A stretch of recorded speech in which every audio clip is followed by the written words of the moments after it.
Panelisti I parë për sot është doktor Sulejman Osmani, I cili e ka një temë mjaft të rëndësishme sepse flitet për natën e Kadrit, për një natë për të cilën Allahu xhallahu xhanuhu ka zbritur një kaptin të tërë, një natë që ka një vlerë më shumë se 1000 muaj.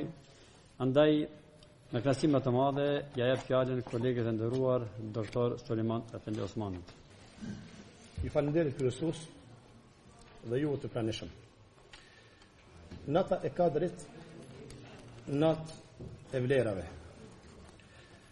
Shikuar nga të gjitha aspektet, njeriu është qenia shumë me vlerë, nga se Allahu xhallahu xhanuhu e ka bërë të tillë. E ka krijuar në formën më të mirë e për të bërë gjithçka. Nga mirësitë më të mëdha është koha, si dhunti të cilën njeriu e gëzon pa e merituar e pa bërë asgjë për të arritur atë. Allahu xhallahu xhanuhu na ka dhënë kohën disponim dhe përgjatë saj ka kërkuar detyrat të cilat ne I bëjmë në përgjigje të Allahut xhallahu xhanuhu. Ashtu siç e ka kërkuar ai.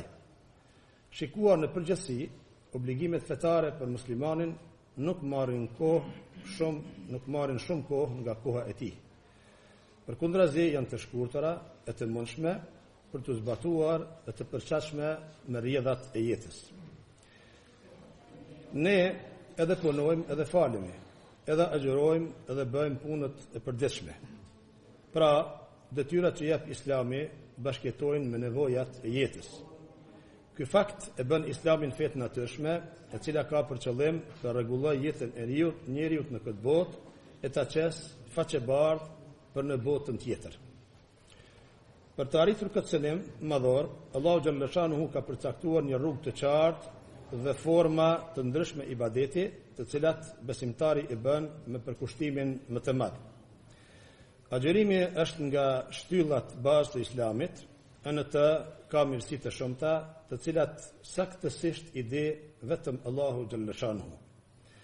Nga momentet më të mëdha të Ramazanit është nata e Kadrit, të cilën lutemi ta gjejmë në këto 10 ditë të këtij muaji të fundit të Ramazanit, e në të cilat sapo kemi hyrë. A'udhu billahi minash shaitanir rajim. Bismillahir rahmanir rahim. Inna anzalnahu fi laylatil qadr. Wama adraka ma laylatul qadr. Laylatul qadri khayrun min alf shahr. تنزل الملائكة والروح فيها بإذن ربهم من كل أمر سلام هي حتى مطلع الفجر. Ne e kemi zbritur Kur'anin në natën e Kadrit. E kush mund të ta shpjegoj ty se ç'është nata e Kadrit? Nata e Kadrit është më e mirë se 1000 muaj. Engjëjt dhe Xhibrili me lejen e Zotit të tyre zbresin në këtë natë me të gjitha vendimet, pa që është ajo deri në lindjen e agimit. Nata e Kadrit është një natë e madhe dhe shumë me vlera. Quhet natë me vlerë për shumë arsye, e ndërto dietarët kanë thekur. Quhet natë e Kadrit sepse në këtë natë ka zbritur libri me vlerë, nëpërmjet melekut me vlerë, të pejgamberi me shumë vlerë, e të ummeti më I mirë e me shumë vlerë.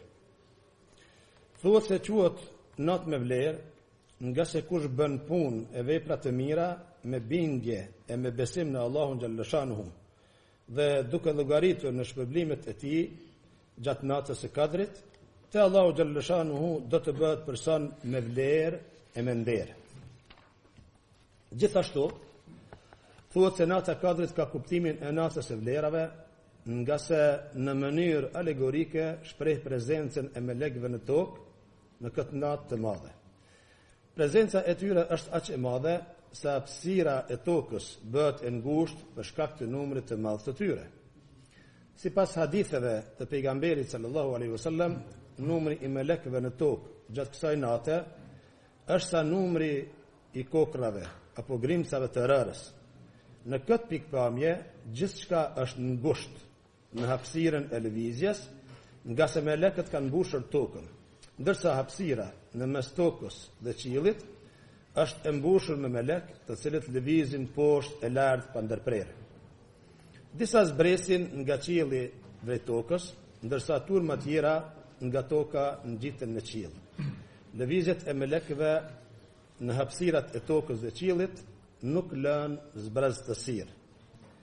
Çdo kun është ngushtë, nga se edhe banorët e hapësirave qiellore zbresin në tokë që të luten, duke shoqëruar njerëzit të kenë adhurim madhështor, në këtë adhurim madhështor. Mështira e Allahu xhallashanuhu ka bërë që melekët të zbresin në tokë e të luten, duke u ndihmuar njerëzve në këto orë të kulmimit të ibadetit. Me pjesëmarrjen e tyre plotësojnë paaftësinë e njerëzve për të përmbushur tamam detyrat e falënderimit ndaj Allahut në këtë natë të madhe, të çmuar e me vlera të veçanta. Një nga domethënjet gjuhësore të kësaj etimologjie në jep kuptimin e madhërimit që nën kupton se nata e Kadrit është natë e madhërimit të Allahu xhallashanuhu, dhe se ai falënderim ndaj tij ngritet në një shkallë sa më tonë të jetë ashtu siç ai e meriton. Nata e Kadrit ka edhe kuptimin e natës së përcaktimit, Lejletul Qadri e Lejletut Taqdiri, dhe definimit të gjithë asaj që brenda vitit të ardhshëm do të ndodhë në ekzistencë. Sipas asaj që thot Ibn Abbasi e po ashtu edhe të tjerët nga sahabët, në këtë natë Allahu xhallashanuhu e përcakton gjithë atë që do të ndodhë brenda vitit në vijim, duke nisur nga kjo natë. Në këtë natë Allahu xhallashanuhu cakton shiun që do të zbresë nga qielli, rrezikun në ekzistencë, gjithashtu kush do të linë e kush do të vdes brenda vitit. Ne e zbritëm Kur'anin në një natë të bekuar.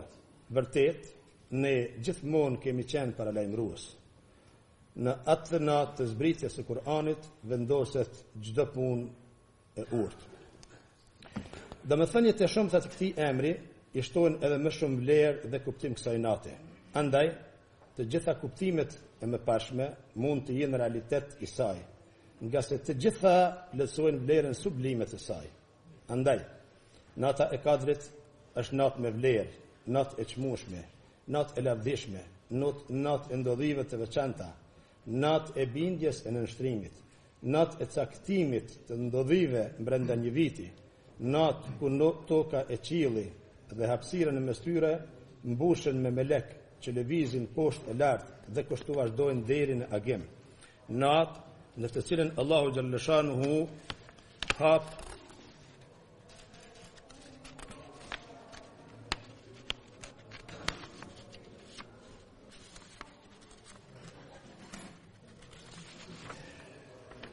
natë në të cilën Allahu xhallashanuhu hap derën e faljes si asnjëherë tjetër. 3 javët e agjerimit kanë bën punën e vet, nga se kanë përgatitur besimtarin duke fisnikruar shpirtin e tij, duke lëndruar në detin e dëshmërisë së agjerimit. Ai është përgatitur që në këtë pikpamje të ngrihet edhe më lart. Musa alayhis salam para se të takohej me Allahun, përgatitej për takimin me të, e këtë e bënte duke agjeruar për 40 ditë me radhë, nga se kjo ishte mënyra më e mirë e lirjes shpirtërore, e momenti kërkonte diçka të veçantë. Besimtari bën parafrasisht të njëjtën rrugë, dëlirje e pastrimi, nga se ne agjerojmë e kujdesemi të bëjmë vepra të mira, dhe këta në gjatësi kohore që nga fillimi i Ramazanit me një sistem adhurimi të përmbledhur në të gjitha dukuritë e adhurimit. Ndoshta ne nuk mund të mos jemi të vetëdijshëm, ndoshta ne mund të jemi jo të vetëdijshëm për shkallën e ngritjes shpirtërore që kemi bërë, por agjerimi i Ramazanit ka bërë punën e vet. Pas 21 dite jemi të gatshëm për të kaluar në shkallën tjetër dhe këtu na pret nata e Kadrit, ku Allahu xhallashanuhu për besimtarin ka hapur shtigjet e rahmetit të tij. Këtu qëndron urësia e caktimit të natës së Kadrit pas 20 dite agjerimi, e gjithashtu fshehja e saj në 10 ditëshin e fundit. E gjithë kjo për të ngritur shkallën e gatishmërisë intensive, e që nata e Kadrit me vlerat e saj që gjithë mbarshme të në ngrit edhe më lart. Mirë. Sipas asaj që transmetohet në hadithet e pejgamberit sallallahu alaihi wasallam, e në anën tjetër e theksojnë edhe dietarët në komentet e tyre, nata e Kadrit ka disa shenja dalluese në bazë të cilave mund të identifikohet prezenca apo ndodhia e saj. Ato janë të rëndësishme, por më qëndësore janë vlerat e saj, sesa shenja dalluese, nga se përfitimi ndodh nga shpërblimet e saj. Besimtari aty duhet të vendos fokusin e tij e të përqendrohet duke qenë në gjendje gatishmërie me ibadetin e vazhdueshëm. Me gjithë argumentet të ndryshme, koha e ndodhjes së kësaj nate është përkufizuar në mas bukur të sqaruar. Kjo natë është në Ramazan, në 10 ditëshin e fundit të tij, e në këtë 10 ditësh të tij në net të tek. Nga net të tek, argumentet çojnë ka nata e 27. Shprehën në gjuhën materiale, nga dëshmëria për natën e Kadrit ka çmim të lirë, i cili neve nuk na kushton me investime. Thjesht merr abdes, falesh e lutesh. Kuton mëkatin tënd dhe mëshirën e Allahu xhallashanuhu. Andaj i drejtohesh atij për falje e mëshirë. Kënd rahmetin e tij në një natë kur dyert e rahmetit të tij janë të hapura gjerë e gjatë. Krijuesi i gjithësisë ka bërë Ramazanin muaj kthese e falje për gjithë ata që mësojnë kërkimin e mëshirës së tij. Një beduinit i kishin thënë se a nuk frigohesh për Allahu xhallashanuhu dhe dënimit të tij, e ai kishte thënë: një Allah që faljen e ka më të dashur se dënimin dhe ne na mëshiron me të gjitha, si të drojmë prej tij. Ne besojmë fort në faljen dhe mëshirën e tij. Ndërsa njëri nga të devotshmit kur ishte pyetur se si do të vepronte kur Allahu xhallashanuhu ta pyes për mëkatin e tij, kishte thënë: kur Allahu xhallashanuhu më përmend mëkatet e mia, unë ja përmendi rahmetin e tij. Në jetën e besimtarit nuk ka ndonjë moment më të duhur se nata e Kadrit. Aty kemi mundësinë e realizimit të gjitha synimeve tona. Allahu xhallashanuhu e ka ofruar këtë mundësi, të cilën neve do ta shfrytëzojmë. Normale do të kaloj se 30 sekonda. 30 sekonda mirë, faleminderit. Hajde për ta vëzhgojmë 2 minuta, hajde stokë. Veç kallzona që la natë mos ljohem në me dy. Nat sa 1 muaj. Shokët e Muhamedit sallallahu alaihi wasallam ishin një shoqëri e veçantë.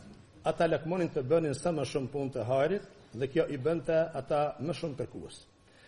Një ditë pejgamberi sallallahu alaihi wasallam kishte përmendur 4 persona nga gjeneratat e mëhershme të ummeteve të para, të cilët kishin adhuruar Allahun xhallashanuhu gjithë jetën e tyre dhe për 80 vite nuk kishin bërë asnjë mëkat. Me të dëgjuar sahabët lakmuan një mundësi të tillë e cila realisht ishte e paarritshme.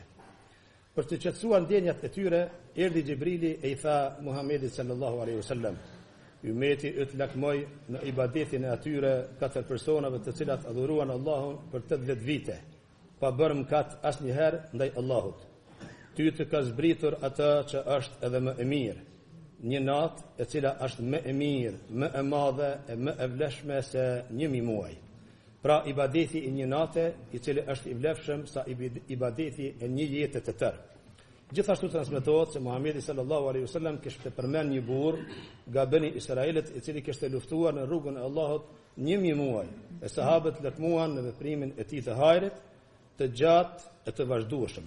Me këtë rast, Allahu xhallashanuhu zbriti surën Al-Qadr, në të cilën u tha se një natë adhurimi në ummetin e Muhamedit sallallahu alaihi wasallam është e baravleshme me 1000 muaj lufte që ka bërë dikush para josh në gjeneratat e mëhershme. Ummeti islam është ummet i mëshiruar, e pejgamberi sallallahu alaihi wasallam ka ardhur që të bëjë lehtësime, të shkarkoj barrën në adhurime, e në anën tjetër të shtohen shpërblimet. Ne jemi ummet i tij, ummet i falun e i mëshiruar, i lehtësuar, i pastruar. Nga ne është hequr barra të cilën nuk mund ta bartim e veprimin të cilën nuk mund ta kryejmë. Kërkohet pak investim nga vetja jon e premtohet shumë shpërblim nga Allahu xhallashanuhu.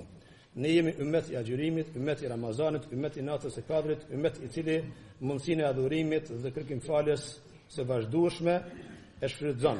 ummet I ditës së Bajramit, kur pas agjerimit të muajit të Ramazanit, xhamatit I cili shpërndahet pas faljes së namazit të Bajramit, Allahu xhalla shanuhu thot: "Idhhabu maghfuran lakum", shkoni nga se ju jeni të falur. Hadis në Zotit Gjeneshanu që të arrim faderit në kësaj natë, sepse vetë vërtet këtë emrim vetëm njerëzit që Allahu Gjeneshanu I dan, dhe u ka mundsu të emrin këtë muaj të bekuar të Ramazanit. Në vazhdim e kemi kumtesën nga doktor Agron Xhepi, një prej nutricionistëve më të njohur në Kosovë dhe njeriu që ndoshta është më kompetenti për këtë çështje të flasë rreth mjekësisë, rreth shëndetit të Ramazanit, dhe është mirësi e madhe që kemi në mesin tonë.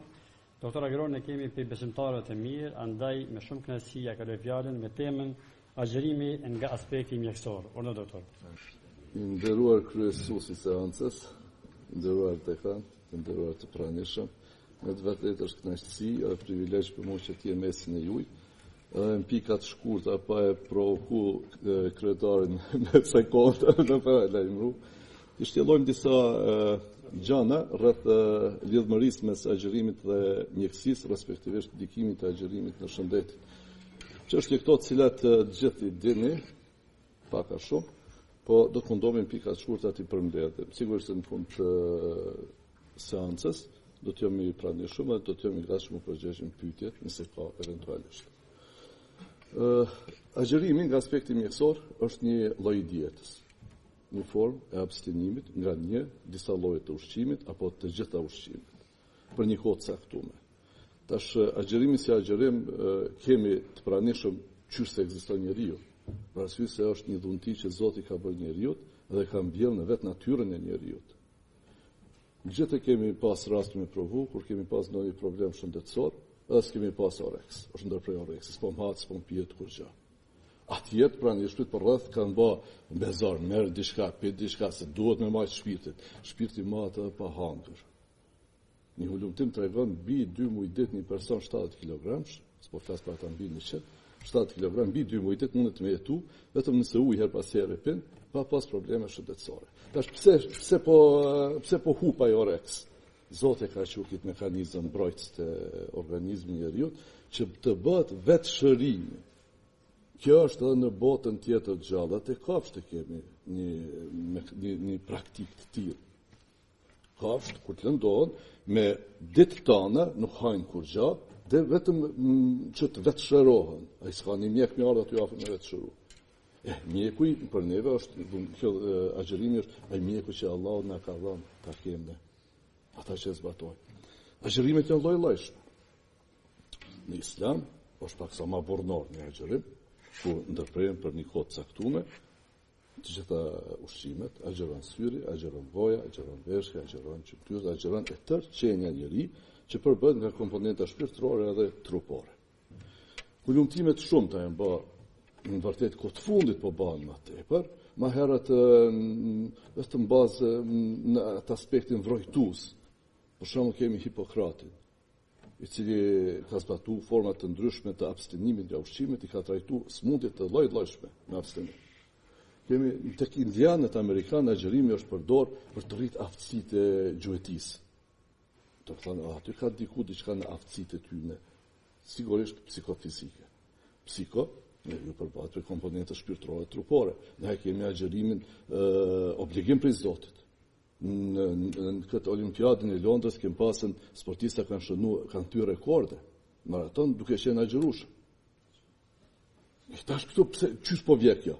Jo, do t'i theksoj tash se janë 3 mekanizma që unë I kumdo, që ka më tepër, unë I kumdo, që ja vlen të shtjellojmë pikat shkurta, se si vjen tek rritja e aftësive të organizmit. Hipokrati, Sokrati, Platoni kanë praktikuar nga 10 ditë agjerim. Çdo fe ka pas agjerimin obligim brenda vetes së tij. Ndërkaq njeriu si njeri tash prej ekzistencës, prej se ka ekzistuar, deshti apo s'deshti, është nënshtruar në një lloj agjerimi, në një lloj diete në ushqim. Jo pse ai ka ditë me zgjedhën, ka logjiku, po pse mbrendia e tij ja ka lyp, çat instinktin e mbrëmshëm që Zoti ja ka krijuar. Pitagora 40 ditë brenda vitit ky ka agjeruar, plus agjerime tjera. Edhe kanë diku te studentët në nxit në agjerim. Tash agjerimi është lloj-lloj. Ne kemë Musa a.s. ka pas agjerimin e vet. Po sigurisht se jo si agjerimi. Pastaj kemi Galeni, Paracelsiusi. Paracelsiusi ka qenë diku në shekullin e 15, edhe e ka përshkruar agjerimin si një pastrim të brendshëm. S'ka ditë si ka ardhur te ky pastrim i brendshëm. Ke mundësi slajdin tjetër apo më unë me unë? Tash për këtë pastrimin e brendshëm do të diskutojmë se në çfarë forme po vjen te pastrimi i brendshëm. Herbert Shelton është një mjek amerikan, diku në 1938 ka ndruar jetë, më duket, po mbi 50 vite ka studiuar ndikimin e agjerimit në mbi 40.000 persona. Lloj-lloj agjerimesh ka studiuar. Mirë po, aq sa ku mujt me lexues se ka një libër shumë interesant, Shkenca dhe arti i bukur i agjerimit. Shitni çfarë titulli të mirë ka dhënë. Diku mbi 300 faqe ka. Mirë po, aq sa e kum lexuar, kum kuptuar, pak ka pas një huni për agjerimin islam. Tash pse ka pas një orientim tjetër, ajo është tjetër punë, mirë po ka punu rreth ndikimit të agjerimit në shëndetin e njerëzit. Edhe i ka në librin e tij i thekson proceset vetëshëruese. Nëse kem ethe, s'do thot tash mulem lënë me gjithçka ti luftojmë ethe, të japim injeksione të ndryshme, ti luftojmë ethe t'ja largojmë. Jo, për ethe që mekanizëm mbrojtës. Edhe ato janë se organizmi po reagon me shkatërruar që ata agent të jashtëm që cilët po të shkaktojnë probleme shëndetësore. Kështu që edhe këtu i kushton një rëndësi shumë të madhe këtyre veprimeve vetëshëruese të organizmit. Për të sëmurët, preferon Sheltoni që thjesht le të abstendon nga ushqimi. Le të ndëgjon atë instinktin e brendshëm, se nuk të hahet mos ha. S'ke me vdek unë. Rruj mos vdes për smundje, se për unë, për bukës, për si me vdek. Janë duhet me marrë. Do të thonë, jep rëndësi që është i smut, le të pushon, le të ruan energji. Si ruhet energjia? Tash gjatë marrjes së ushqimit, dikun 10% është efekti termik, i cili është përgjegjës për 10% të energjisë dalëse të organizmit. Ajo është energji e nevojshme për absorbimin, zbërthimin e ushqimit, absorbimin, shpërndarjen e ushqimit në organizëm. Kur nuk e marrim ushqimin, tash çaja pjesë tash çaja energji 10%. Nëse një person i ka për shembull 2500 kilokalori energji dalëse, 250 kilokalori aty kursehen menjëherë për proceset e vetëshërimit. Energji nevojshme për mu vetëshëruar. Alexis Carrel, kjo është fituesi i çmimit Nobel, i cili ka deklaruar se gjatë agjerimit, këtë që na e theksojmë shpesh herë, vjen tek zëvendësimi i masës djamore. Masa djamore e vjetër të shkrihet, zëvendësohet me masën djamore të re. Kjo nuk po ndodh tek ne. Me shumicën e njerëzve që kum pas rast bisedoj, na agjerim shtojnë peshë. Gabim, shumë është gabim i madh. Në agjerim në fund të muajit, mirë kështë me qenë, fillim të muajit me matë peshën, edhe në fund të muajit me rezultu me humbje të peshës, të persona që janë me peshë normale, dhe të ata që kanë mbi peshë, që shumica për nesh kemi mbi peshë. Është një bombë e kurdizë që herë do kur do ka me eksplodu mbi pesha. Dalë nga dalë ajo hanë. Mirë po, gabimi jonë është se nuk i shfrytëzojmë, agjerimi ka shumë efekte anësore të mira, cilat na nuk i shfrytëzojmë. Na e shfrytëzojmë, po bëjmë ibadet, po lutemi, tash të ditën po flajmë, natën po rrim qut, po lexojmë Kur'an, po falemi. Nuk është krejt këtu. Agjerimin Zoti, e kemi hadith, në agjerim ka shëndet, ka shërim, po, nuk thot agjeros se ki obligim o njerë, ki mu denu me këta. Po thot agjeros se ki shëndet, po agjeros se duhet. Vjen iftari, që qepojmë bukës ose kur ma bukës kina me hangër. Apo, vjen dhe syfyri. Po ma mëre se organizëm është kë. Nuk mundet. Mirë është tash në 2-13 orë, 15 orë agjerim. Momenti kur prishet agjerimi, një stresër për organizmin. Andaj duhet dalë nga niveli agjerimit, ta zbresim në nivelin e ushqimit. Nuk bëhet në ushqime hiperkalorike. Nuk bëhet me mbush organizmin plot. Mirë është, tjetë një, besoj që në fund do të bisedojmë si të shkojmë, si të bëhet agjerimi, ndoshta dikush do të ketë pyetje, po mos po se zile e lasë ka kërësi. Doktor Ehret, para më ndo kjo, doktor Ehret është një shkencëtar zvicran, ka bëhë lumëtim me thotë se 21 ditë nevojitën që të bëhet një pastrim i brendshëm i trupit, kur vedia shpirtërore, aftësia komponenta shpirtërore do të jetë në nivel të lartë. A si kemi në atash këto 10 net i fundit? 20 ditë, ata që kanë agjëruar si duhet, e kanë pastruar organizmin. Po nëse kemi shtu pesh, jo vallai kur gjas kem bë. Nëse kemi shtu pesh, kemi përkeqësu. Gjithsesi është dorë që ajo numri kalorive hyrëse, energjia hyrëse tjetë më e vogël krahasu me energjinë dalëse. Të rritet energjia dalëse që të dobësohemi pak, të shkrim qatë masën diamore. A dini si është masa diamore? Masa diamore është deponia më e madhe e toksinave. Çdo herë që marrim në ushqime, zbërthimi i tyre, tretja e tyre, dieron produkte të fundit, cilat edhe janë toksina. Organizmi përmes 4 rrugëve i eliminon toksinat. Është djersitja, është urinimi, është jashtëqitja, është mëlçia. Nëse nuk jemi ushqyer si duhet, atëherë mëlçia ngarkohet mas shumti. Po tash, sa do kuta që eliminon toksinat, disa mbesin, ato deponohen për masën diamore. E agjërimi pikërisht e ka çat efekt, me zbërthy masën diamore, me shkri masën diamore, me liru toksinat, mu bë çaj tushin brendshëm, çaj pastrimin brendshëm i organizmit. E lirimi i toksinave, ditë e para të agjërimit gjithë kemi pas probleme ka pak jo kokëdhimbje, jo nimolise, jo dhimbje nyjeve, se mbaresat nervore ngacmuar nga toksinat. Edhe kjo është një e mirë e agjërimit se na nuk thonë ai shëndetësi. 21 ditë po nevojitën, mu pastru organizmin. Doktor Ethar ka bën një kalkulim, po sigurisht e na jo. Namazi taravih deri në 200 kilokalori të hub energji. Sigurisht jo një namaz kështu pak në shpejtësi, po një namaz pak ma si duhet u fal. Tash të bëjmë një kalkulim. Nëse 200 kilokalori, një namaz i taravih, parafërsisht i ka humbur. Gjatë ditës namazë shtesë tjera, po ja lajmë edhe 300 tjera, 500 kilokalori. Nëse me ushqim, kemi punu që shpo thamone që mos me shtu pesh, po me hangër, ma pak, me pi, ma tepër, si na kemi nevoj lanqe me marë. Po nëse edhe me ushqim, kemi ba, edhe me aktivitetin fizik tjetër, ekstra 500 kilokalori, mbrana ditës na përbojmë 1000 kilokalori në minus. 7 ditë një, 7000 kilokalori, e barabart me dikun 1 kilogram pesh trupit minus. Një kalkulim shumë i thjeshtë. Mirë, doktor Naumann, gjatë Ramazanit, në hulumtime ka vërtetu se kolesteroli me i keq, apo lipoproteinet me densitet ullë, zvoglohen bajgi shumë, si dhe trigliceridet. Do më thonë, po ka ndikim në ndyrë. A mujmë slajdin tjetër? Agjërimi ndikon në çdo qelisë të organizmit.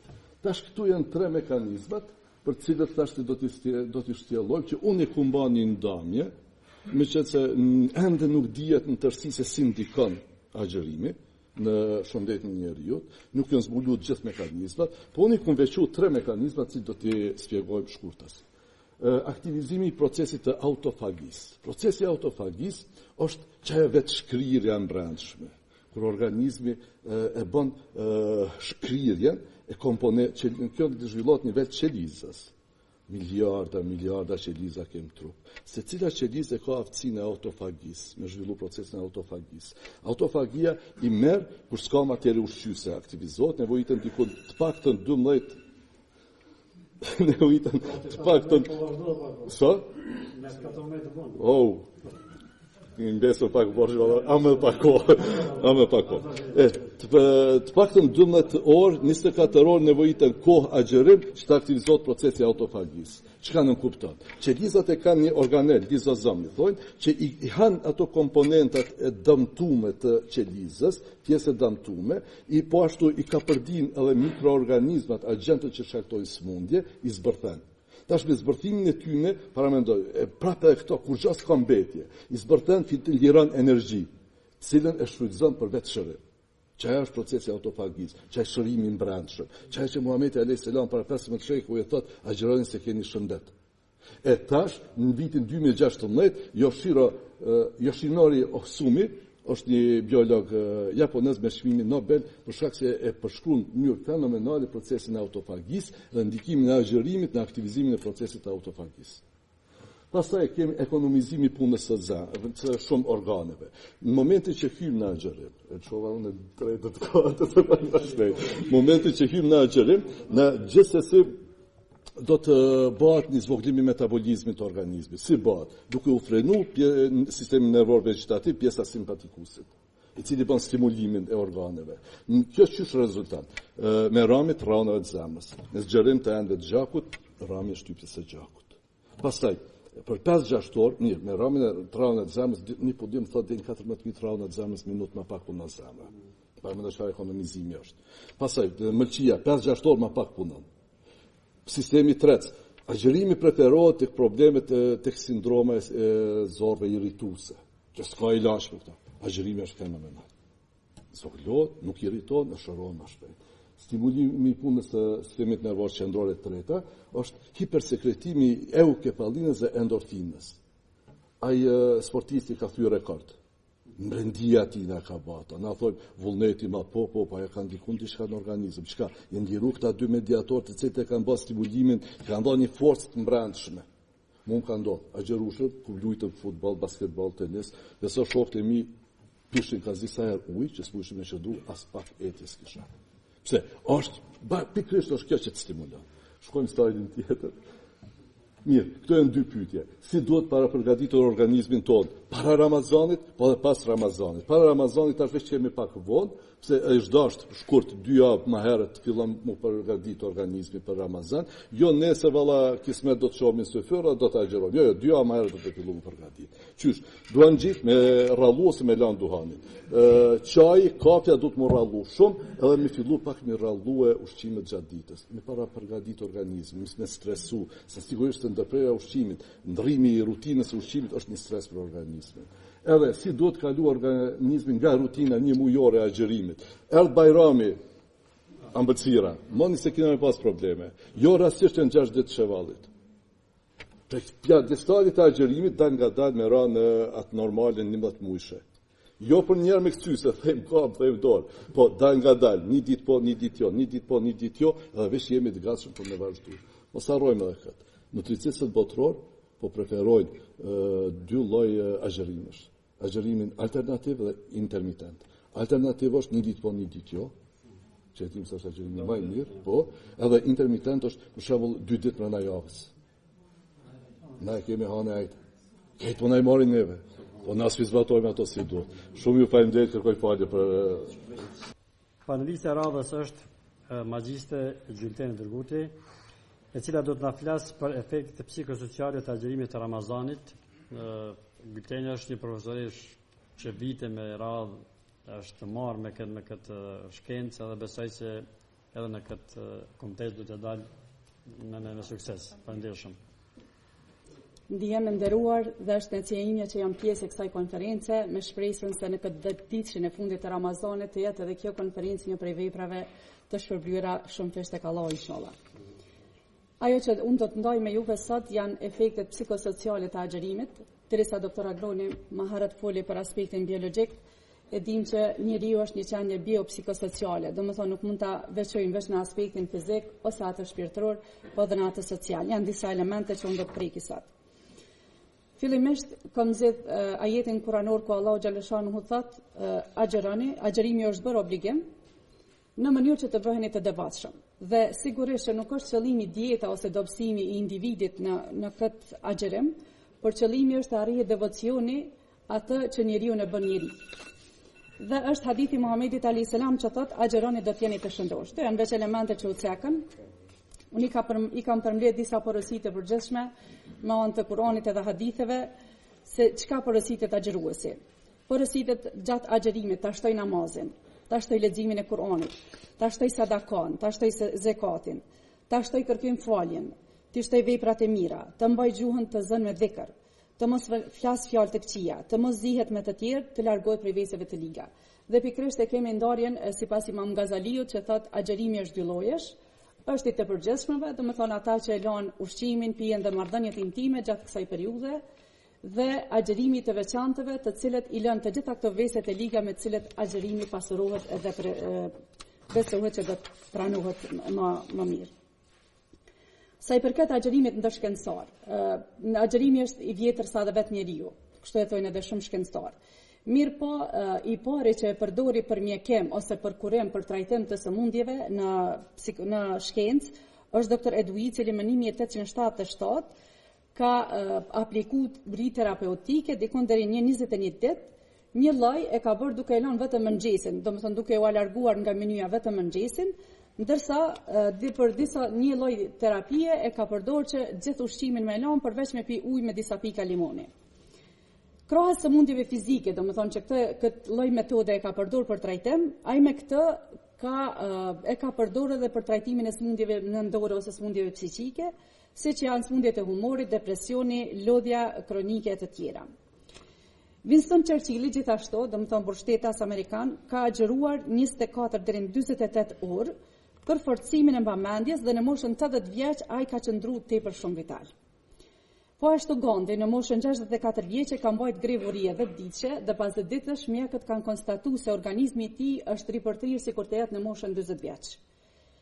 Pitagora gjithashtu përmendet edhe më herët, ka këshilluar nxënësit e tij që një javë para provimeve të mos hanë ushqim, po vetëm të pinë ujë me qëllim që të ngritet niveli i koncentrimit. Me këtë ne shohim që, domethënë, efektet psikosociale të agjerimit janë të shumta. Domethënë, duke i parë edhe në shkencor. Unë i kam ndarë në 3 fusha, në aspektin kognitiv ose në fushën e menduarit edhe njohjes, ku personi i cili agjeron, besimtari i cili agjeron, rritet vëmendja ndaj besimit dhe rritet ndaj vlerave dhe mëshirës. Të mësuarit, domethënë aftësia të mësuarit përforcohet edhe me memorizimin të mbajturit mend është më i fuqishëm. Të vriturit dhe vigjilenca, domethënë mundësia që në njëkohësisht me pa shumë çka, domethënë me i vrejtë shumë më e madhe. Rritet performanca si fizike po ashtu edhe psiqike. Individi gjatë agjerimit ka rrit llogarinë e brendshme me veten. Domethënë reflekton më shumë mbi gabimet e veta, mbi mangësitë të cilat i ka, mbi mëkatet e cilat i bën. Po ashtu, gjatë agjerimit edhe kena reflektim mbi mirëqenien tonë, sepse në momentin kur neve na ndalohet agjerimi, ushqimi, domethënë na ndalohet ushqimi, se tash agjerimi. Kur na ndalohet pija dhe gjërat domethënë të cilat janë nevoja bazike për individin, e shohim atëherë se gjatë ditëve tjera çfarë të mira kemi dhe se sa shumë domethënë jemi pak falëndërues ndoshta ndaj Allahut. Kështu që gjatë agjerimit ky reflektim e ngrit më shumë vetdijen tonë për mirëqenien tonë dhe falënderohemi më shumë. Gjithashtu falënderimi edhe mirënjohja jep ndjenja shumë pozitive për individin. Ngritet mirëqenia jonë psikofizike. Mbron nga egoizmi, mbron nga mendjemadhësia. Domethënë, derisa ne mund krekosim edhe me pasurinë që kena, shpeshherë shohim se sa shumë njerëz rreth neve, qoftë empatia ndaj të varfërve, domethënë është ndjenja të cilën ne e përjetojmë, është sikur ta shohim veten në pozitën e tjetrit. E shohim se sa të varfërit vuajnë, se sa të sëmurët nuk kanë mundësi me ngronë për gjithë ato pasuri, domethënë të mirat që kanë për rreth, atëherë më shumë reflektojmë edhe ne, domethënë agjërimi na bën me qenë më të vetëdijshëm për këto, edhe kështu që egoizmi jonë ulet edhe mendimësia jonë bie më poshtë. Bie niveli i obsesioneve. Obsesionet janë mendime të pakontrolluara ose në gjuhën popullore thuhen vezvese të menduarit, kur shpeshherë, domethënë individi ka disa mendime të përsëritura. Për shembull, mendon që mund të infektohet ose mendon që duhet i ka të papastërta edhe tjera. Njëkohësisht edhe kompulsionet të cilat janë sjellje që çdo mendime detyrueshme individin e detyrojnë që vazhdimisht i pastroj durt, vazhdimisht për shembull te besimtarët ndodh përsëritja e abdesit ose përsëritja e namazit disa herë për shkak të mendimeve të pakontrolluara të cilat vijnë e detyrojnë se nuk e ke abdesin mirë ose namazin nuk e ke bën mirë. Dhe këtu, domethënë, niveli këtyne e mendimeve të pakontrolluara bie gjatë agjerimit. Si rezultat, dinamika shpirtërore e individit është domethënë një gjendje edhe orientuar për ka e mira. Po ashtu, me anë të agjerimit ne mësojmë edhe të menaxhojmë stresin. Në momentin kur individi nuk është në gjendje besimtari të hanë ushqim, edhe këto, domethënë, truri jon automatikisht zgjeron mekanizma të ri për me adaptu veten edhe organizmin për me duru këto. Derisa uria, domethënë, është vujtje, agjerimi është durim. Në një anë, domethënë, na mëson edhe precizitetin në kohë, për arsye se preciz duhet të jemi në iftar, kështu është porosia dhe profetike, preciz duhet ta lëm edhe syfyrin, do thotë mos ja fani asnjë moment syfyrit. Me këtë ne domethënë gjatë një muaji të Ramazan, ne mësojmë të jemi më preciz, domethënë nëse brenda 30 ditëve ne e respektojmë këtë, atëherë kjo mund të na reflektoj edhe më tutje mas Ramazanit. Domethënë është një kohë jashtëzakonisht e mjaftueshme për ndryshim. Normalisht në psikologji ne e shohim për të krijuar një shprehi mjaftueshëm janë 21 ditë deri në 40 ditë, domethënë Ramazani na mundson këtë në një nivel shumë të mirë. Po ashtu besimi se duat pranohen më shumë nga agjëruesit, kur thotë Zoti heq perdet, domethënë në kohën e iftarit. dhe mundësia, domethënë, e lutjes në kohë të syfyrit edhe gjatë dhe ditëshit e fundit, kjo bën individin që të ndihet më afër Zotit dhe i jep një pasuri. Dhe kjo e krijon një mendim që është shumë e rëndësishme në psikologji, unë mundem dhe i adal. Domethënë, ndjenjen e aftësisë e krijon shumë. Domethënë, marrja në kontroll e nevojave fizike gjatë agjerimit sjell një rindërtim në aspektin psikologjik edhe është edukim i egos. Sa i përket fushës emocionale, do të thotë nuk mbetet vetëm në të menduarit, por janë edhe ndjenjat, emocionet e tona të cilat ndryshojnë me agjerim. Shtohet ndjenja e vetbesimit, sepse agjeruesi ndihet më afër Allahut. Ne e dimë domethënë që ka thonë edhe në pejgamberi alayhis salam kur Musa alayhis salam ka pyet Allahun xhaleshanu që ai ke bë dikujt nder më të madh se sa mu që kam fol me ty, thotë do të kenë nder ata të cilët do të agjerojnë, se në kohën e iftarit do të kenë perde mes neve. Do të thotë që kjo ndjenjë, që ky besim që na e kena, domethënë ka besimtari, kjo e bën mundi me vetbesim shumë më të lartë edhe ndihet domethënë më afër Allahut. Rritet vullneti, u përmend edhe më herët edhe prej bashkëfalsve. Rritet ndjenja e përgjegjësisë dhe ndërgjegjes. Domethënë ne vazhdimisht nuk brengosemi vetëm për ushqimin edhe pijen, por brengosemi edhe për ato që ne flasim, për ato që na i shohim, për veprat që ne i bëjmë. Dhe kjo rrit nivelin e ndërgjegjësimit edhe e rrit përgjegjësinë më shumë të individit. Rritet kontrolli mbi nevojat bazike, siç është ushqimi, pija dhe marrëdhëniet intime, bie niveli i lakmisë, domethënë jashtë agjerimit, domethënë kur ne e dojmë një sen, lakmojmë edhe e plotsojmë atë më një herë. Gjatë agjerimit nuk e kemi këndvëndësi, sado që shohim gjëra të shishme në qytet ose diku në rrugë, prapë domethënë e ndjejmë një vet kontroll, se themi jam agjerueshëm edhe nuk reflektojmë domethënë në atë. Shtohet ndjenja e empatisë, e solidaritetit, shtohet modestia, mirënjohja, domethënë për mirëqenien tonë. Është ndjenja e vetvlerësimit, ndihemi më të vlefshëm, se po bëjmë diçka me vlerë dhe ndihemi më të dashur. Në veçanti, domethënë shtohet edhe ndjenja e përkatësisë, është nga ndjenjat bazike, të qenët me pjesën i grupit, për shembull, të qenët pjesë e komunitetit, gjë që domethënë në jashtë Ramazanit ne mundihemi ndonjëherë edhe të vetmuar, por gjatë Ramazanit e dimë që miliona besimtarë janë duke agjeruar të kryejë të njëjtin veprim. Pastaj iftaret, ftesat domethënë që bën, organizimet që i kushtohen gjatë muajit të Ramazanit e krijojnë një ndjenjë të përkatësisë, domethënë ndjenjen e grupit, individi ndjehet një qenie sociale, domethënë edhe ndihet më mirë jashtë vetmisë. Rritet ndjenja e suksesit, rritet ndjenja e shpërblimit edhe ndjenja e krenarisë, domethënë edhe besimtari gjatë Ramazanit ndihet më krenar se sa jashtë Ramazanit. Rritet edhe ndjenja e armiqësisë edhe e agresivitetit me të tjerë, domethënë bie ndjenja e agresivitetit për shkak se është porositi individi që të mos zihet me të tjerë dhe nëse dikush të ofendon, ti ktheja se unë jam agjerueshëm. Dhe agjeruesi domethënë e arrin një vet kontroll edhe në shkatësitë e komunikimit agjeruesi e ndryshon qasjen me të tjerët. Po ashtu shtohet ndjenja e lumturisë. Agjerimi po ashtu edhe me studimet të bërë një studim nga Universiteti Sirian Azad, me 361 student, bëhet studimi 10 ditë para Ramazanit dhe 10 ditë pas Ramazanit. Qëllimi është të matet mirëqenia edhe niveli i depresionit tek popullata, dhe tek këta student domethënë shihet që mas Ramazanit niveli i depresionit ka rënë dukshëm, ndërsa niveli i mirëqenies psikologjike është rrit dukshëm. Dhe me këtë e shohim që individi domethënë me agjerim bëhet më i shëndetshëm në nivelin psikosocial. Krahas tyne individi ndryshon edhe në sjellje. E para ndryshon rutina. Domethënë ndryshojmë oraret e ushqimit, ndryshojmë oraret e gjumit, ndryshojmë edhe oraret e aktiviteteve, siç është edhe namazi, edhe të tjera. Dhikri është një prej ushtrimeve shumë të rëndësishme në aspektin shpirtëror, që jep ndjenja pozitive, por shpesh herë përdoret edhe si terapi antistres. Domethënë që në kohën e agjeruesi është porositur që sa më shumë të mbajë dhikrin, domethënë përmendjen e Allahut në gjuhë. Dhe këto një psikolog holandez i cili nuk ka qenë besimtar, e ka praktikuar vetëm shqiptimin e emrit Allah, domethënë në shqiptim të drejtë, i ka obligu pacientët të cilët edhe ata nuk kanë qenë besimtar, po mundohem se pak kam. Ata nuk kanë qenë besimtar, ju ka dhënë terapi të cilët me përmend emrin Allah gjatë ditës. Dhe me këtë kanë pa që është ul edhe niveli i stresit, edhe niveli i depresionit, edhe problemet të tjera të shëndetit mendor, domethënë janë arritur në nivel më të mirë. U përmend që shtohet solidariteti, bie niveli i veprave penale, aksidentet edhe vjedhjet, domethënë në muajin e agjerimit, bie përdorimi i cigares, alkooli dikon 50% bie niveli i përdorimit, çrregullimet e ngrënies kanë një ndryshim më të mirë, bie numri i vetvrasjeve. Sjelljet e çrregulluara, si shpërtimet emocionale, sjelljet impulsive, sjelljet kompulsive, që tash janë sjelljet e përsëritura, problemet e komunikimit social, edhe këtu, domethënë individi që të gjitha këto i ndryshon edhe krijon shkatësi të reja komunikimit.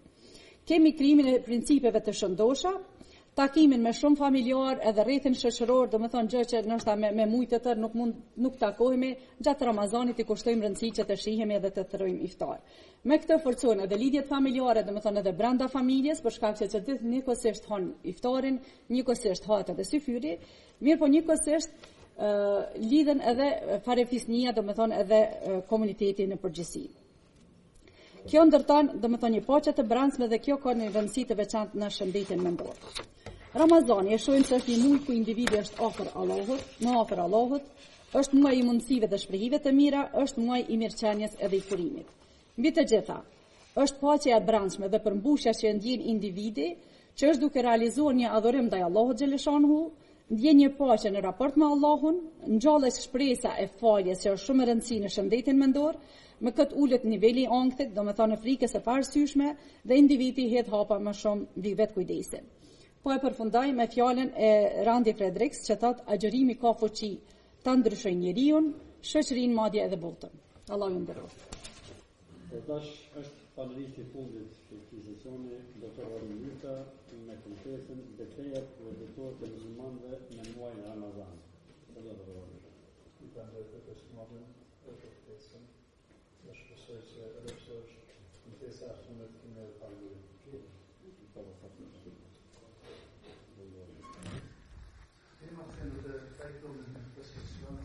Beteja dhe fitohet në Ramazan.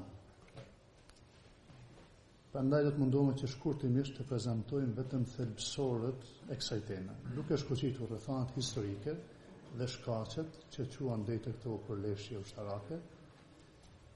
Njëherët arsyen vendimtare pse erdhi deri te ky përfundim, por gjithsesi pse i dërguari Allahut alayhi salatu wassalam ishte ai i cili zgjodhi strategjinë në vend të kompromisit. Secili që e njeh biografinë e Muhamedit alayhi salatu wassalam impresionohet nga dy gjëra të rëndësishme. Pasuria e tij shpirtërore e thelluar dhe e dyta aftësia e tij politike dhe administrative që manifestonte. Këto dyja nuk do të ishin kaq madhështore sikur të mos përpudheshin krejtësisht dhe në tërësi me vizionin e tij shpirtëror.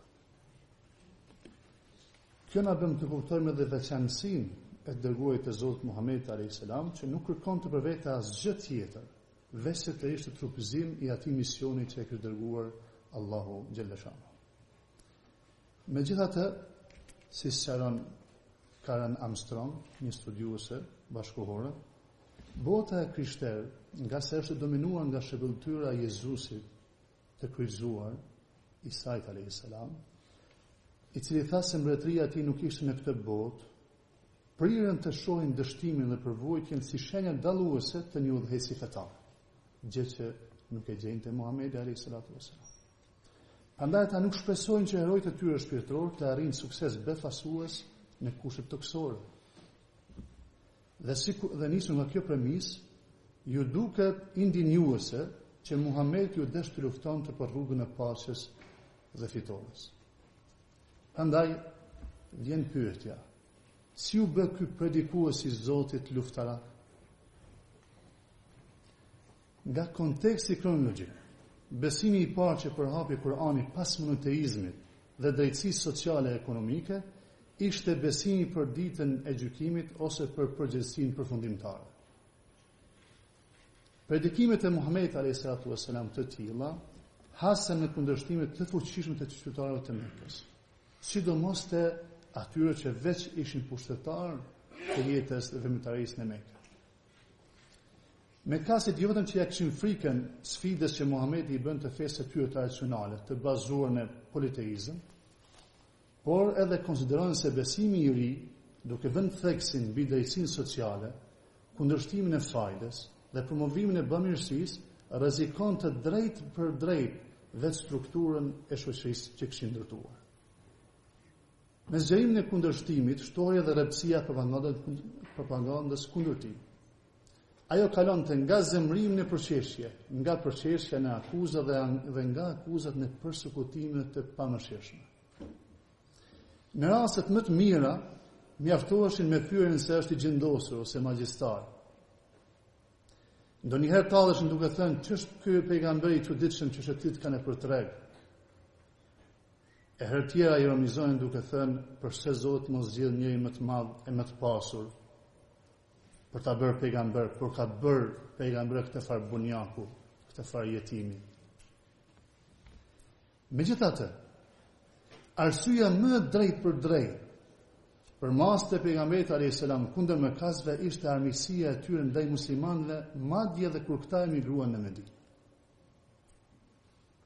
Mëkatësit jo vetëm që gabitën pasurinë e këtyre emigrantëve, të cilët praktikisht ishin dëbuar nga shtëpitë e tyre, por edhe nuk mund të pajtoheshin me faktin se pejgamberi me shokët e vet, alayhis salam, ju bashkuan një fisi tjetër në Medinë, dhe aty gjetën prerjen dhe qetësinë.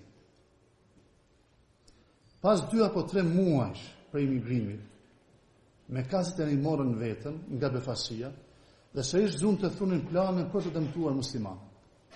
Gjatë këtyre ditëve Sa'd ibn Muadhi, kryetari i fisit Aus të Medinës, vizitoi Kabe për të bërë tavaf. Ebu Gjehli kur e pa i zemruar i tha: ju kujtoni që mund t'i bëni tavaf Kabes me kaq lehtësi, edhe pas strehimit të atij renegatit që kishte për qëllim Muhamedit alayhis salatu wassalam. Kujtoni që jeni të fuqishëm për ta mbrojtur dhe për ta ndihmuar atë? Për Zotin, po të mos shoqëronte Ebu Sufjani, s'do të kthehesh i tëri te familja jote.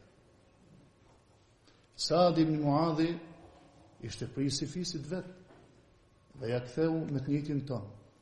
I tha: pasha Allahun, nëse na pengon të vizitojmë Kaben, mbajmë në mend. Nuk do të keni paqe edhe ju në rrugën tuaj për në Siri, kur bën tregti. Pas këshillimeve, mëkatësit kuptuan që nuk do të kishin ndonjë sukses duke përsekutuar vetëm muslimanët që jetonin në Mekë apo përreth. Ata krijuan një front të ri për të kundërshtuar Islamin. Sipas tyre, nuk do të shpërndasin Islamin vetëm nëse arrin ta dëbonin Muhamedit alayhis salam nga Medina ose ta vrisin. Medinasit kërcënoheshin se nëse do të refuzonin ta sulmojnë profetin alayhis salam, me gjithë aleatet e tyre, do t'i sulmonin, do t'i frisnin burrat dhe do t'i slavronin gratë. Për këtë dëshmon edhe një letër që kishin dërguar pretenduesit për të bërë mbret në Medinë, Abdullah ibn Ubay ibn Salul, e cila përfundon kësaj: tani që keni stërhuar në shtëpitë tuaja njeriun ton, kishin fjalë për Muhamedit, ne deklarojmë duke u betuar në Zot se ju banorët e Medinës duhet ta luftoni atë, ose ta dëboni nga qyteti juaj. Përndryshe, ne të gjithë do t'ju sulmojmë. Do të vrasim gjithë burrat tuaj që kanë aftësi për të luftuar dhe gratë tuaja do t'i bëjmë skllave. Nga kjo letër, Abdullah ibn Ubay ibn Saluli dëshiroi të përfitonte tinzi, mirë po me një mënyrë ose tjetër, lajmi arriti te Muhamedi alayhis salatu wassalam, edhe ai tërhoqi vërejtjen se tashmë pjesa më e madhe e Medinës ishin mbështetës të Islamit dhe se kjo do të ishte fundi i tij. Dhe ai hoqi dorë. Me këto rrethana Muhamedi alayhis salatu wassalam kishte përgjegjësi të mëdha. Andaj nuk mund të rinte i qetë. Treguoi se ka pas ditë që s'ka mund të flajas natën, saqë edhe muhaxhirët, edhe ansarët e pan të domosdoshme që të caktojnë roje, ta ruajnë Muhamedit alayhis salatu wassalam një pas tjetrit.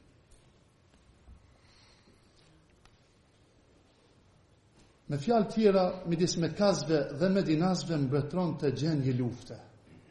Prandaj është e qartë se masat ose operacionet ushtarake që profeti mori në Medinë nuk ishin arbitrare. Përkundrazi, kushtoheshin nga ekzistimi i gjendjes së luftës. Kurani tha: ata do të luftojnë vazhdimisht kundër jush, për t'ju larguar nga feja juaj në qoftë se ja dalën. Pejgamberi alayhis salam sigurisht se nuk do të shërbejë me luftë vetëm se kur kjo do të ishte e pashmangshme dhe në kushte dhe rrethana që do t'ja lejonin vetëmbrojtjen. Me vazhdimin e luftës, Muhamedi alayhis salam në mënyrë më të përcaktueshme formulon të fenë islame të njerëz duke u shërbyer me dy gjëra: me strategjinë e polemikës, jadilhum billati hiya ahsan, dhe me procesin e kristalizimit të detyrave, si ndaj vetvetes bashkësia islame, si ndaj të tjerëve qofshin ata edhe armiq. Çfarë bërin në këtë kohë? Ai shpalli vllazërinë në mes muhaxhirëve dhe ensarëve, emigruesve dhe mbrojtësve. Shpalli kartën e Medinës ku siguroi gjitha bashkësitë, qoftë ajo hebreje, qoftë politeiste, por edhe muslimanët, që ta ruajnë së bashku paqen dhe rendin dhe ligjshmërinë e vendit. Dhe së fundi përcaktoi vendtubimin xhamin si qendër të aktiviteteve të veta. Pasi që zbatoi më të rëndësishme në Medinë, ju kthye misionit e tij pejgamberit që mendohet të jetë ta bëj Mekën qendër fetare, siç e deshi Ibrahimi, e prej aty ta përhap në tej Islam. 10 minuta kalon. Të vëmë edhe një 3-4 minuta ta përmbyllësh. Të gjitha përpjekjet e tij ishin të drejtuara ka ky qëllim, dhe Kurani e paralajmëron të kundër çdo kompromisi të mundshëm në këtë qëllim, duke bërë dallimin e qartë ndërmjet kompromisit dhe strategjisë. Dhe këtu vjen pyetja, cila ishte strategjia e Muhamedit alayhis salam. Sipas Fadlur Rahmani, një studiues bashkëkor që është i ndjerë, strategjia aktive e pejgamberit në Medinë kishte për qëllim parësor përfitimin e Mekës për çështjen islame, në mënyrë që pastaj nga aty të vazhdojnë me tej, për dy arsye kryesore. E para, me që Meka ishte qendra fetare e arabëve, me konsolidimin e islamit mes arabëve, Islami do të përhapej me tej në mënyrë më të lehtë. Dhe dyta, se fisi Muhamedit alayhis salatu wassalam që në fillim ishte urdhëruar që ata t'i thërriste në fenë e Zotit, ishte fisi që gëzonte më shumë të privilegj dhe kishte më së shumti aleanca në botën arabe të asaj kohe. Në Medinë, rrethanat e reja janë imponuar Muhamedit alayhis salam të marrë më shumë vendime të natyrës politike ose sociale. Prandaj edhe shohim se si Kurani tash e transformon ligjërimin e tij nga parimet abstrakte në gjëra më të detajzuara apo më praktike. Megjithatë, kjo nuk do të thotë se vizioni i pastër për Zotin u përzije me etje për pushtet. Asesi. Në çfarë do që Kurani trajton, thelbi transcendent i referimit mbaheti gjallë në mendje. Ai qëndron mrekullues me Zotin në qendër. Dhe gjithnjë i ballafaqon besimtarët me pyetjen se a janë dorëzuar mësimit të Zotit siç duhet. Në përpjekjen më të vështirë, në rrethanat e tilla acaruese dhe në një shoqëri që thamë gjendje lufte, nuk mund të ikesh krejtësisht prej konflikteve të armatosura, mirë po konfliktet që ndodhin tash, konfliktet armatosura që mendohen të jenë betejë e Bedrit dhe çlirimi i Mekës, e pastaj edhe një dërgesë që dërgon ka Tebuku për thyer disa aleanca dhe përfituar aleanca për vete, për të ndalë ndikimin e jashtëm në pjesën e Arabisë, tregojnë më së miri se sa i aftë ishte për të arritur qëllimin me dëmet më të vogla të njohura në histori. Kur ka një gjendje lufte të përgjithshme, palët ndërluftuese mund të planifikojnë dhe të ndërmarrin operacione që i sigurojnë. Është e natyrshme. I dërgumi i Zotit ju thonte shokëve të vet, mos kërkoni ballafaqimin me armikun, por kur të ballafaqoheni me ta jeni të duruar. Betejë e parë në cilën ka marrë pjesë vetë i dërguari alayhi salatu wassalam, për ndryshe ka qenë disa ekspedita, qeta të vogla për të marrë lajme. Por gjendja ishte shumë e tensionuar me Mekën, ishte betejë në Bedr. Është zhvilluar në vendin e quajtur Bedr, në perëndim të Medinës, në largësi rreth 150 kilometra.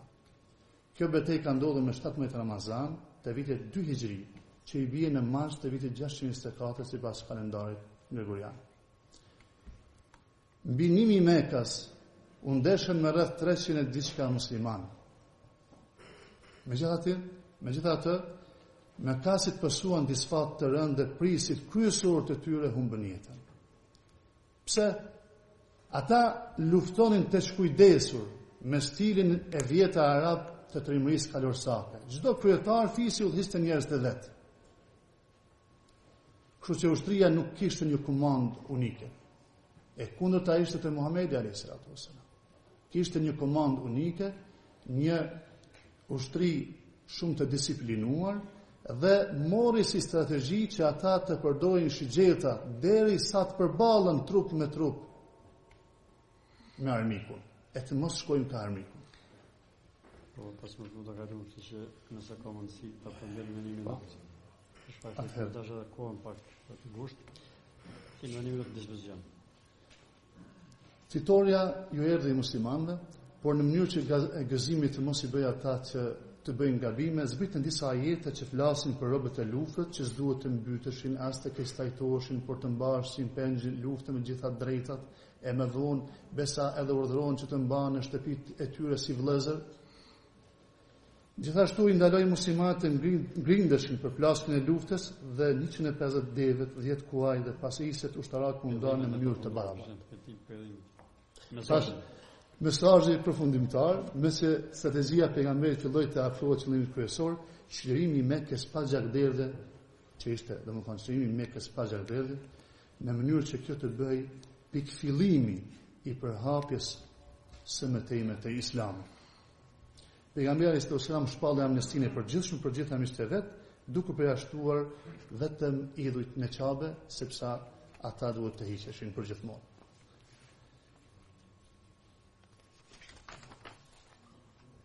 Pra, për fund, të i kalojmë disa gjëra, muaji i bekuar Ramazanit është muaji i fitores dhe ngjall gjithmonë ndjenjen fetare, por edhe kombëtare të ne si shqiptarë, sepse jo vetëm që kujtojmë rastin dhe triumfet e Muhamedit alayhis salatu wassalam, po tashmë në kohën bashkëkohore na kujtojnë edhe me sakrificën e jasharëve në Prekas që ndodhi pas syfyrit, një betejë e një familje që qoj si pasojë deri te shtyrimi i vendit tonë me forcat aleate, duke e lutur Zotin xhaleshanuhu dhe duke e falendëruar atë për të mirat që kemi para nesh dhe për njëjtësinë që kemi për rreth nesh, por për dashninë që kemi midis nesh për hir të tij, ju falenderoj të gjithë për vëmendjen, duke kërkuar falje pak për zgjasjen.